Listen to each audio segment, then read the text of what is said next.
Are decades of war in Colombia edging closer to an end? Government negotiators and FARC rebels strike a deal over the key issue of land reform.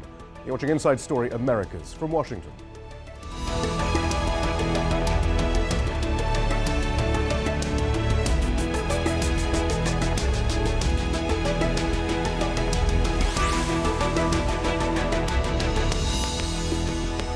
Hello, I'm Shihab Ratansi. Land distribution and, crucially, redistribution were key factors in the decision by FARC rebels to take up arms in the mid-1960s. The ensuing conflict between leftist guerrillas, government forces and right-wing paramilitaries is thought to have claimed the lives of more than 100,000 people. So, the issuing of a joint communique by the FARC and the government on a way forward in agrarian reform is a key moment in the peace process which began 6 months ago. According to the statement issued from Havana, where the peace talks are taking place, the agreement seeks to reverse the causes of the conflict and would be the, quote, start of radical transformations in Colombia's rural and agrarian reality, end quote. Specific details as to what this means in practice are still scarce, but the government will create a land bank to redistribute farmland, and farmers will receive assistance and loans, as well as legal and police protection. Al Jazeera's Alessandro Rampietti sent this report from Bogota. A step forward at last. After 6 months of often strenuous peace talks, the Colombian government and the biggest rebel group FARC finally have something to show for their effort.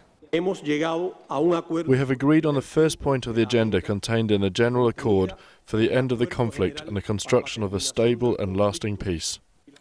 Land reform and rural development were the first and most complicated issues on the peace agenda. They have been at the heart of the civil conflict here for over 50 years, and it's the main reason FARC rebels took up arms in 1964. Millions of poor farmers in rural Colombia are at the center of the conflict. Many had to abandon their land and live in remote areas without access to water or government services. Now it looks like they may be about to solve that. Puedo afirmar con certeza. I can say with certainty that the agreement we have reached about land reform will allow radical change in the countryside of Colombia. The delegation will meet again on June 11th to start working on the second point of the agenda, the political reintegration of the rebels. But the lead FARC speaker said some details of the land issue might still need to be ironed out. We have advanced in constructing a deal that will be checked over before the completion of the final agreement. Still, Sunday's announcement couldn't have come soon enough. Both the negotiators and Colombian President Juan Manuel Santos have been under a lot of pressure to show concrete results. This deal gives them much-needed breathing space and renews hope for peace to finally be achieved in Colombia. Alessandro Rampietti, Al Jazeera, Bogota. And joining me to discuss this further, we have Aldo Chivico in New York. He's an anthropologist and director of the International Institute for Peace at Rutgers University. In Bogota, Jorge Restrepo. He's a political analyst and head of CERAC, the Conflict Analysis Research Center, a think tank that documents the violence of the Colombian civil conflict. And here in the studio, Virginia Bouvier. She's a senior program officer for Latin America at the US Institute of Peace, where she focuses on conflict analysis and prevention. Virginia Bouvier, then, on the face of it, this seems like a pretty remarkable statement, but again, we have sort of a vagueness in some of the details. How should we greet this announcement? Well, I think whenever you get an announcement where two parties have been sitting down trying to iron something out, and both of them agree that it's historic and it's important, it's historic and important. And I think that's how it should be greeted right now. And most people are seeing it that way from the outside. I'm not sure. Within Colombia, I think it's still, the grass is still, it's still settling, and people are still trying to get a sense of what it means. Of course, since nothing is agreed until everything is agreed, I think you can also be skeptical and say, well, you know, we have an agreement, but It can be changed. And by that phrase, you mean that although they will have negotiations on several points, they won't actually be ratified necessarily unless everything is finally agreed upon. That's right. There are a few steps to the process. There are 6 points, one of which is a kind of logistical issue, and the other are 5 substantive points. And the deal is that once they get agreement on these 6 points, they will, in effect, make the agreement ready to be ratified or endorsed by the public. So it's not only that they have to agree to it, but then the public has to agree to it. Professor Civica, as we try and understand though how important this particular announcement is, it might not be a bad idea just to go into very briefly how key agrarian reform is to the struggle of the FARC. Yeah, you know, the FARC has been fighting in the mountains of Colombia since 1964, so for half a century now. And when they were established, their point was really land reform. They, you know, the first founding document, July 20, 1964, was called a revolutionary land reform. It was not a comprehensive political program, but it was concentrated on that. And the FARC, you could argue, were certainly the result of historical circumstances of the moment, the Cold War, coming out from the sectarian violence of La Violencia, but really you could see them also as a continuum of the struggle for land and on land property and land distribution since the 1920s. So that's why land reform is the first point in the agenda, the most important one, and this is why the announcement that an agreement was found and signed between the two parties is extremely important and extremely positive. So let's take a look at what details we do have on this agreement. The government is to create a land bank into which illegally held or underused land would be placed and eventually redistributed to the landless and displaced. Farmers are to receive loans, technical and marketing assistance, as well as legal and political protection. But precisely which land will be made available for redistribution has not been made public. Colombia does have one of the most unequal distributions of land in the world, 52% of farms in the hands of just over 1% of landowners, according to the UN Development Programme. Jorge Restrepo, do we have any further details, any more information on the sort of mechanisms that would be employed to decide which land will be redistributed? Have there been any discussions, any possible models that are being discussed, perhaps not, not publicly by those involved in the talks in Havana, but have been floated around in general as we look to some sort of solution to all this? Yeah, I mean, let me put it this way. The agreement has not been released in full. There is a joint statement that provides very hazy details, but nevertheless, those details you can separate in 2 parts. One is the substantial one that includes closing the agricultural frontier, which, by the way, has significant, it's significantly important in terms of protecting the environmental wealth, in particular the Amazonian and the high Andes.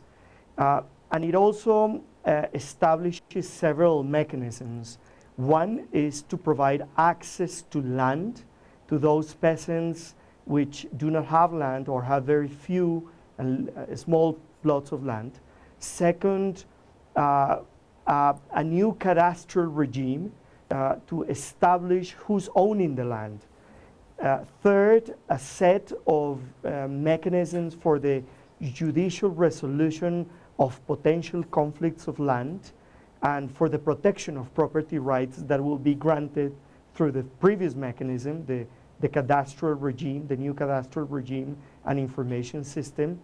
And finally, and this is very important, a continuation mechanism for the restitution of land and land rights to those that have lost their land, millions of hectares, due to the conflict itself. One has to remind the viewers that this conflict, it's mostly, and the first point is that it's a conflict for land access and for property rights over land.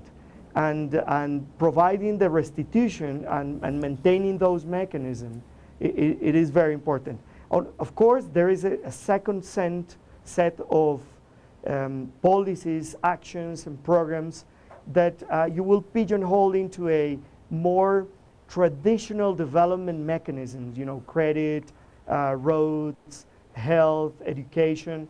And I say more traditional in the sense that that is more traditional agrarian reform. The first part, I will say there are the innovative, substantial mechanisms that try to resolve the issues of access to land, property rights. It was notable then that legal and police protection was mentioned, even in this sort of framework, this sort of bare bone document that we got about what was agreed upon. I mean, and this is the key then, I suppose, is this fear of the dark forces that Juan Manuel Santos has spoken about. It's all very well to say, okay, now we're going to sort this out, but clearly there have been these forces in Colombia who have no intention, frankly, of sorting this out. And there's always been that fear of an increase in violence if agrarian reform was to be actually instituted. I mean, how serious a threat is that? Well, it's quite serious. We've already seen with the victims and land restitution law that was put into effect and that has begun to start redistributing, or not redistributing, restituting lands to people who were forcibly removed from those lands. We've already seen dozens of them killed as they try to go back to their lands. And the government has really not found yet a sufficient mechanism to protect people who are going back to return to their lands. I'm not sure what they're envisioning for this next round, if this all goes through and peasants are allowed to go back to their lands. I'm not sure what mechanism they have in mind, but I think there is clearly agreement and recognition that there's a need for security. But I mean, this is the other problem, perhaps, Professor Chivico, is how much commitment is there from the establishment, from the business class, the security forces, and all these other facets of Colombian society? Can a viable peace be negotiated simply between the government and the FARC? Do we have the commitment of all these other factors, all these other forces who may have other ideas, frankly?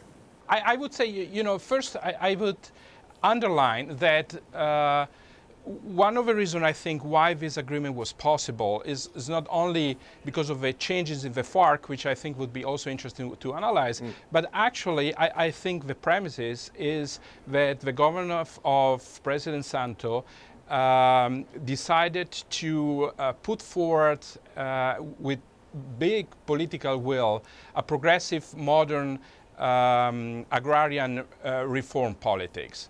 And that's, I think, why also the FARC agreed to sit at the table. So in this sense, I think we have this is a new element in the history, in the 30 years of history of trying to negotiate a peace agreement with the FARC, that you have a government that has an understanding of the structural problems that need to be tackled.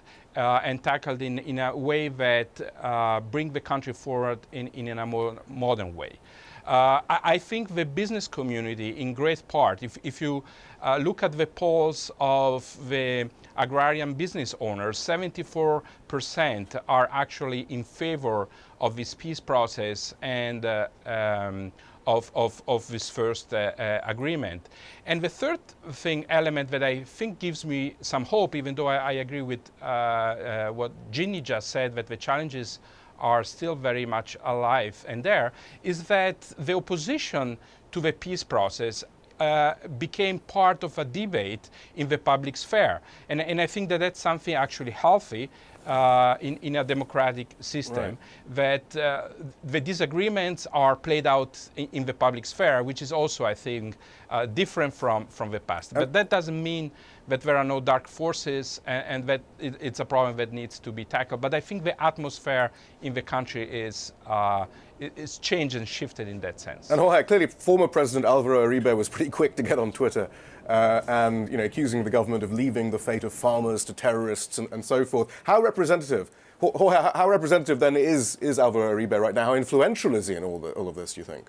He's very representative, but nevertheless, he's not opposing this agreement in terms of interest, business interest. I think he has lost that support.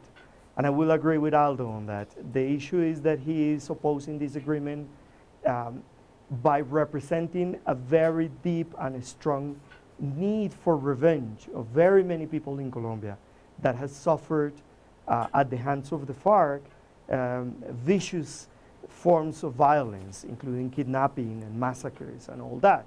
And he's quite successful in steering these sentiments. His opposition, then, it is nothing to be discounted as irrelevant. On the contrary, he can, and he will be able maybe to manage to block significant parts of the agreement. For example, if he's able to get a significant number of senators in the next congressional election in March 2014. But this is where I get a little bit confused, perhaps, though, Virginia. Is how some of these elements in the framework agreement and the sort of things that they seem to be agreeing upon, how it even fits with Juan Manuel Santos' own economic development plans, which seem very much based on extractive industries, on free trade agreements, which, if anything, loosen local regulation and people's rights to, their protections in local environments and environmental protections, in fact, and all these. I mean, is it all completely joined up? Is it really that well thought through if land and mining and pipelines are such a big part of Colombia's future in Juan Manuel Santos' own vision? How is that going to jibe in with this idea of social justice in the countryside? Well, it's a very good question, and I think one of the interesting things is that the way the agenda has been structured for these peace talks, mining and the extractive industries are not part of the discussions. They're not one of the agenda items. Now, the FARC has tried very hard to open the agenda more to be able to discuss that. There's another armed group, the ELN, the National Liberation Army, that is not at the table right now. There's interest on various sides in pursuing some sort of discussion, but at this point they're not part of the agreement. They're the ones that are really talking about the need to have reforms in the mining sector and in extractive industries, oil and petroleum. And we may see some of these issues come out in the public limelight as points of debate. But for right now, I think Santos has been politically very astute in not letting that be part of the discussions, perhaps because those are even deeper issues and they have a lot of economic consequences for the country. But they're not sort of, I mean, can they really be ignored even as you talk about these sorts of principles, I suppose? I mean, what's interesting about agreement on integral agricultural development policy, the first of the points, is just how much is included in that framework, in the framework that we were given at the start of the talks at the end of last year. In this section, which we apparently now have agreement, we have access and use of land, wastelands, the formalization of property, agricultural border and protection of reserve zones, programs of development with a territorial focus, infrastructure and land improvement, social development, health, education, housing, and the eradication of poverty. Stimulus to agricultural production and the economy of solidarity and cooperation, technical assistance, subsidies, credit, generation of income, marketing, labor formalization, and last and certainly not least, food security, a food security system. And we're to understand, Professor Chivico, that all of these hugely complex issues then, there is some agreement on. I mean, it is quite astonishing. And then you talk about the motivations of FARC, perhaps. I mean, did they really believe they can sort out all of these key issues through the Colombian political system and with a neoliberal government, no less, as well, actually, in power? Well, I think this is one of the fascinating aspects, actually, of this whole peace process, and I think this first press release is a sign of that the FARC has actually abandoned the revolutionary method to achieve all those things that you just listed. If you look at the document for the revolutionary agrarian reform of 1964, clearly the FARC wanted land redistribution, but it was going to be achieved through the violent confiscation of land from owners of large estates. And there is nothing of that anymore in the document that was signed yesterday in La Habana. And it's really more reforming the land structure in the country. And it seems that the FARC bought into that and is transforming itself from a revolutionary entity and group organization to a more reformist one kind. And of course, all those things that you listed are changes that are structural changes around the issue of land distribution, land property. So maybe you needed a government like Santos, who is a liberal and reformist, to open up and to give enough confidence to the FARC to transform into a political group, and also to leave aside and leave behind the most intransigent and fundamentalist kind of statements and that they had, and transforming themselves and becoming closer actually to the views of the liberal views of President Santos. But Jorge, in the past when we've spoken about this process, in fact when this was first announced last August, you were a bit sceptical about Santos's motivations in all of this, and whether he actually really meant to go through with this, whether, I mean, there are already voices who are wondering whether even this announcement yesterday was a bit of a ruse with a view to the re-election campaign that we assume that Santos will embark on shortly. Do you still have questions about Manuel Santos's motivations in all of this? I mean, there are serious risks still, but what I will say is that this agreement can be described as an agreement in which no party is victorious over the other, but no part is defeated completely. I mean, both the FARC and the Colombian forces, military forces, know that they cannot win over the other militarily. But nevertheless, no one feels that it's defeated. Then what they're trying to reach in the negotiating table, it's a self-sustaining agreement. And the key point that the FARC picked up to win out of this 50 years war is the constituency of the rural peasantry, if you wish, and not the urban masses. And the government finds this aligned with the interest of modernizing the agricultural sector in Colombia, which is still in very many parts of the country deep in medieval salary forms. I mean, it's very in low productivity areas, low productivity levels, very concentrated. Then it's a way of saving face in terms of history, if you wish. I'm very optimistic about this. The risk, I will say, come maybe from the possibility of the FARC that can be split, maybe following up narco-trafficking interests, and also, of course, going back to the previous point, from radical, violent groups that from the right would like to protect their illegal interest. When I say illegal, I refer to holding still their land by violent means, the paramilitary movement, the self-defense movement of the right that can actually strike hard these agreements through violence. Those are serious risks that one has to take into account. All right, so the next stage is political participation then, stage number 2. And that actually, Jorge raises an interesting point there. Can it really just simply limit itself, though, to being a rural political movement, or will it have to forge, if it is, assuming that we're a long way away, of course, from all of this. But surely, I mean, they must be thinking about forming some sort of political party then, which would involve becoming aligned with social movements and those on the left, presumably, in the Colombian political system. Is that the sort of thing that's being discussed now? I mean, well, I think there are a number of different things that you've brought up in that question. We only have 2 minutes left. So because if you think about alliances with the left, I think the left in Colombia has for a long time tried very hard to distance itself from the FARC. So I don't think that's going to be an easy put them all together and there you have the left in Colombia. I think there are a lot of things, a lot of issues and mechanisms that will need to be ironed out. I mean, the FARC, when it has come into political office after the last peace agreement that was in the early 80s, was fairly successful initially in garnering, councilman positions and all the way on up. And of course they got killed in large numbers. Right? And then there were a few thousand that were wiped out for coming into office. So I think, again, the security issue I'll go back to is going to be really key. Right.